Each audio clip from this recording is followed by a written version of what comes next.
O que está por trás dos tumultos e paralisações dos caminhoneiros pelo Brasil afora? Foi a vitória do candidato Lula? Não. A coisa vai muito mais além. Trata-se do sentimento de impotência que tomou conta da categoria e de vários outros apoiadores e simpatizantes da mesma causa. A impotência vem do fato de não poder checar se o voto dado foi mesmo para o candidato escolhido. No passado, quando a dúvida pairava, se pedia a recontagem. Mas com o atual sistema eleitoral, o brasileiro não ficou sequer com o direito a um pequeno recibo com o nome do candidato que votou. Essa insatisfação e o forte sentimento de que foi roubado, trapaceado, passado para trás, é que tem enlouquecido a maioria dos brasileiros. Junta-se a isso as declarações de um ministro da Suprema Corte, ativista, de que eleições não se ganha, se toma, e mais todas as tratativas desequilibradas do processo como um todo, beneficiando um candidato em detrimento do outro. Tudo isso e mais algumas coisas trazem a sensação de revolta e impotência. Se o presidente Bolsonaro perdeu no Nordeste, onde justamente ficou sem 154 mil inserções de rádio e TV, é natural e compreensível que ele e os apoiadores se sintam prejudicados como verdadeiramente foram. Quem sabe se ele tivesse tido as inserções corretas, o número de eleitores não teria sido maior? Mas nada disso parece sensibilizar o sistema e nem alguns integrantes da mídia que acharam o ocorrido perfeitamente normal, uma democracia modelo para o mundo. Não, não é. Então tudo isso deixa uma nítida impressão no brasileiro que o processo eleitoral com suas urnas eletrônicas obsoletas foi inteiramente montado para fazer o eleitor acreditar naquilo que o sistema queria. É por isso que estão acontecendo as manifestações. Se o processo eleitoral fosse claro e transparente, resultado nenhum seria contestado. Até o macaco Tião, se fosse eleito, assumiria sem contestações. Lembra do macaco Tião, que foi eleito em protesto em um pleito no Rio de Janeiro? Pois é, do jeito que está o nosso sistema eleitoral, só fica a impressão de fraude.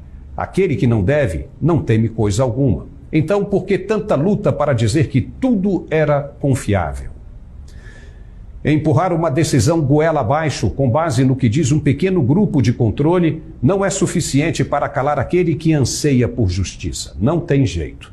O Brasil está perto do caos verdadeiro como nunca acontecido antes na história do país. Essa gente não quer e não aceita o comunismo e vai fazer de tudo para que as ideias socialistas não sejam implementadas no país como na Venezuela, Argentina, Colômbia, Cuba e Nicarágua. O povo ficou apavorado.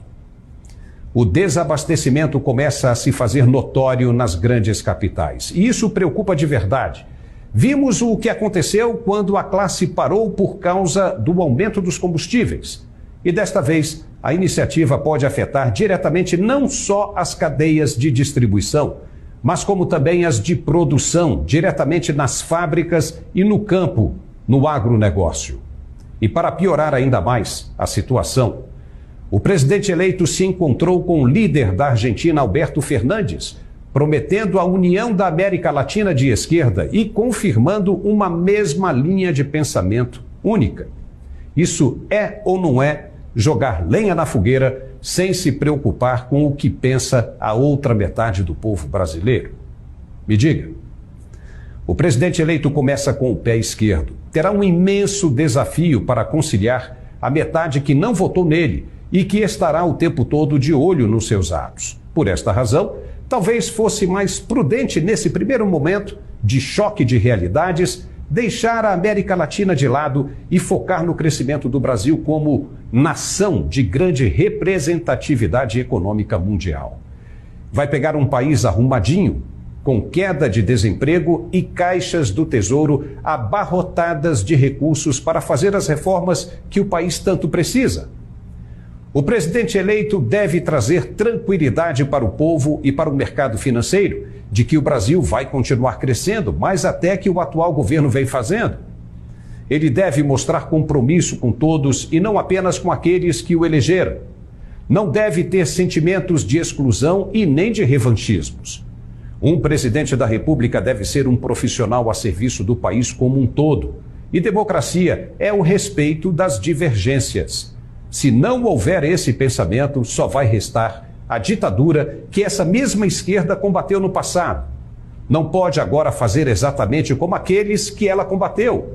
Não pode impor censura e perseguições. Ao invés disso, tem de ganhar a confiança do povo para estar sempre com credibilidade e seriedade. Os ânimos estão exaltados e com razão, mas a poeira vai baixar. O Brasil é um país de dimensões continentais. É difícil até para organizações de atos revolucionários. Então é preciso ter calma, respirar, pensar e, se tiverem desacordo, que esse pleito sirva de exemplo para eleições futuras. Que o Congresso Nacional tenha atitude e brigue por mudanças do sistema, implementando um artifício que seja incontestável nos próximos leitos. Afinal, nada ainda atingiu a perfeição e devemos sempre estar no caminho do aprimoramento. Caso contrário, teremos dúvidas intermináveis sobre quem leva a melhor. A coisa é simples, basta ter inteligência para operar.